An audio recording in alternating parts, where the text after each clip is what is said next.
आज देश में हमारी सरकार के 8 साल पूरे हो रहे हैं और जब 8 साल पूरे हो रहे हैं तो हम एक नए संकल्प के साथ, नई ऊर्जा के साथ आगे बढ़ने के लिए तैयारी करते हैं। मुझे एक दिन एक बहुत बड़े नेता मिले थे, वरिष्ठ नेता हैं। वैसे हमारे लगातार विरोध भी करते हैं, राजनीतिक विरोध भी करते रहे, लेकिन मैं उनका आदर भी करता रहता हूं। तो कुछ बातों के कारण उनको थोड़ा सा राजी नाराजी थी, तो एक दिन मिलने आए तो कहा, मोदी जी ये क्या करना है, 2-2 बार देश ने आपको प्रधानमंत्री बना दिया, अब क्या करना है। उनको लगता था कि 2 बार प्रधानमंत्री बन गया मतलब बहुत कुछ हो गया। उनको पता नहीं है मोदी किसी अलग मिट्टी का है, ये गुजरात की धरती ने उसको तैयार किया है। और इसलिए जो भी हो गया अच्छा हो गया, चलो अब आराम करो, नहीं, मेरा सपना है सैचुरेशन, 100% लक्ष्य को तरफ हमें आगे बढ़े, सरकारी मशीनरी को आदत डाले, नागरिकों को भी विश्वास पैदा करे। आपको याद होगा 2014 में जब आपने हमें सेवा का मौका दिया था तो देश की करीब करीब आधी आबादी शौचालय की सुविधा से, टीकाकरण की सुविधा से, बिजली कनेक्शन की सुविधा से, बैंक अकाउंट की सुविधा से सैकड़ों मील दूर थी, एक प्रकार से वंचित थी। इन वर्षों में हम सभी के प्रयासों से अनेक योजनाओं का 100% सैचुरेशन के करीब करीब लाभ पाए हैं। अब 8 वर्ष के इस महत्वपूर्ण अवसर पर एक बार फिर कमर कस करके, सबका साथ लेकर के, सबके प्रयास से आगे बढ़ना ही है और हर जरूरतमंद को, हर हकदार को उसका हक दिलाने के लिए जी जान से जुट जाना है। मैंने पहले कहा ऐसे काम कठिन होते हैं, राजनेता भी उनको हाथ लगाने से डरते हैं, लेकिन मैं राजनीति करने के लिए नहीं, मैं सिर्फ और सिर्फ इस देशवासियों की सेवा करने के लिए आया हूं।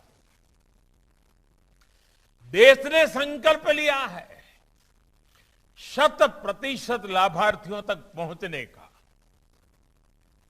और जब 100% पहुंचते हैं ना तो सबसे पहला जो मनोवैज्ञानिक परिवर्तन आता है वो बहुत महत्वपूर्ण है। उसमें देश का नागरिक याचक की अवस्था से बाहर निकल जाता है। पहले तो वो मांगने के लिए कतार में खड़ा है, वो भाव खत्म हो जाता है, उसके अंदर एक विश्वास पैदा होता है कि मेरा देश है, मेरी सरकार है, ये पैसों पर मेरा हक है, मेरे देश के नागरिकों का हक है। ये भाव उसके अंदर भीतर पैदा होता है और उसके अंदर कर्तव्य के बीज भी वो देता है। और साथियों, जब सैचुरेशन होता है ना तो भेदभाव की सारी गुंजाइश खत्म हो जाती है, किसी की सिफारिश की जरूरत नहीं पड़ती है, हर एक को विश्वास रहता है भले उसको पहले मिला होगा लेकिन बाद में भी मुझे मिलेगा ही, 2 महीने बाद मिलेगा, 6 महीने बाद मिलेगा, लेकिन मिलने वाला है। उसको किसी की सिफारिश की जरूरत नहीं पड़ती। और जो देने वाला है वो भी किसी को नहीं कह सकता है तुम मेरे हो इसलिए दे रहा हूं, वो तो मेरा नहीं है इसलिए नहीं दे रहा हूं, भेदभाव नहीं कर सकता है। और देश ने संकल्प लिया है 100% लाभार्थियों तक पहुंचने का। आज जब 100% होता है तो तुष्टीकरण की राजनीति तो समाप्त ही हो जाती है, उसके लिए कोई जगह नहीं बचती है। 100% लाभार्थियों को पहुंचने का मतलब होता है समाज में अंतिम पायदान पर खड़े व्यक्ति तक पहुंचना, जिसका कोई नहीं है उसके लिए सरकार होती है, सरकार के संकल्प होते हैं, सरकार उसकी साथी बनकर के चलती है।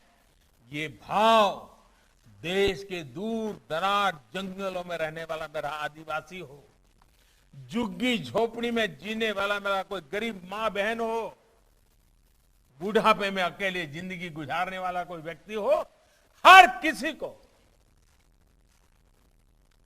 ये विश्वास पैदा कराना है कि उसके हक की चीजें उसके दरवाजे पर आकर के देने के लिए प्रयास करेंगे। साथियों, 100% लाभार्थियों की कवरेज यानी हर मत, हर पंथ, हर वर्ग को एक समान रूप से सबका साथ, सबका विकास, 100% लाभ, गरीब कल्याण की हर योजना से कोई छूटे ना, कोई पीछे ना रहे,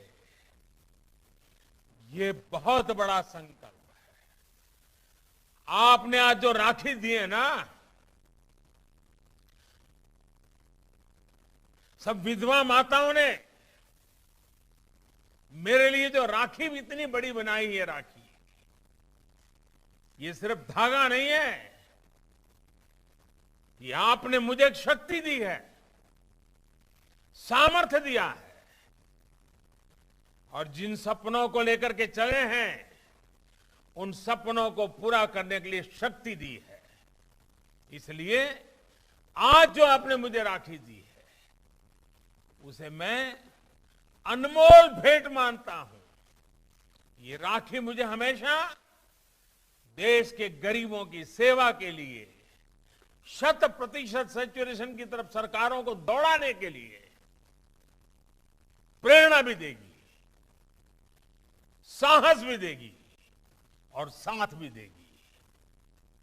यही तो है सबका साथ, सबका विकास, सबका विश्वास और सबका प्रयास।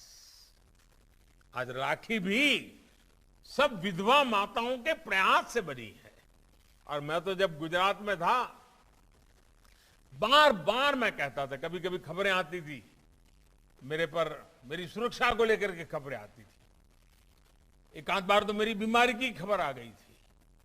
तब मैं कहता था, भाई मुझे तो कोटि कोटि माताओं बहनों का रक्षा कवच मिला हुआ है।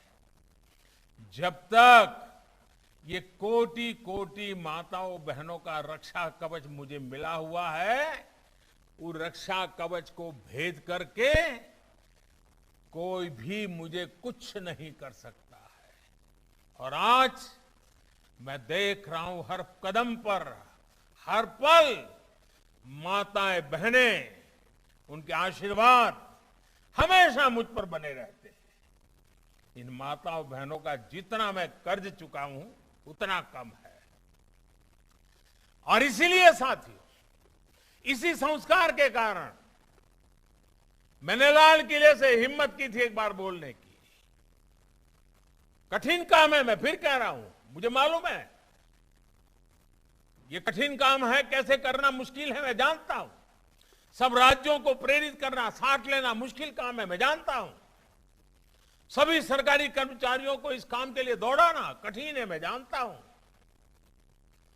लेकिन आजादी का अमृतकाल है, आजादी के 75 साल हुए हैं। इस अमृतकाल में मूलभूत सुविधाओं की योजनाओं के सैचुरेशन की बात मैंने लाल किले से कही थी। 100% सेवा भाव का हमारा यह अभियान सामाजिक न्याय, सोशल जस्टिस का बहुत बड़ा माध्यम है। मुझे खुशी है कि हमारे गुजरात के मृदु और मक्कम मुख्यमंत्री भूपेंद्र भाई पटेल, उनके नेतृत्व में गुजरात सरकार इस संकल्प को सिद्ध करने में पूरी निष्ठा के साथ जुटी है।